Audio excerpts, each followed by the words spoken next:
I think an epidemic, either naturally caused or intentionally caused, is the most likely thing to cause, say, 10 million excess deaths, and that it's pretty surprising how little preparedness there is for it. Now, it's tricky because this is a global problem, so how do countries work together? Which countries should put up what resources? And every aspect of it, the resources to go engage in the affected countries, the allocation decisions. As we've seen various flu scares come along, we haven't had a super good response. So the paradigmatic examples are smallpox for an intentionally caused thing, that there was a simulation called Dark Winter that didn't come out very well, i.e. smallpox scored 1 and humanity scored 0.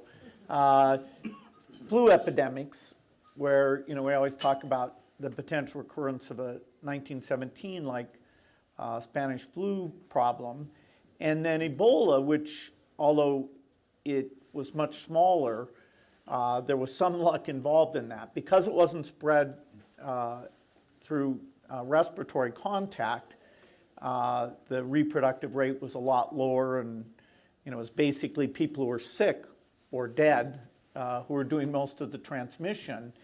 And so through a lot of heroic effort and a little bit of luck, it stayed under control and was largely contained to the 3 countries. Zika is still recent enough that the understanding of, okay, should we have seen it sooner?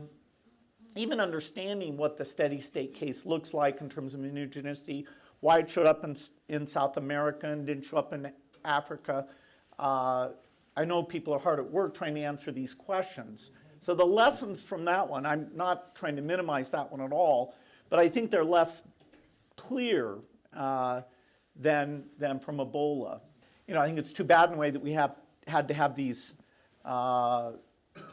epidemics to get us to move, but the timing in terms of the science, the recognition that epidemics don't respect borders, and so whether you're looking at this through a humanitarian lens or a purely domestic lens, these are investments that should be made. I think this is a very positive step.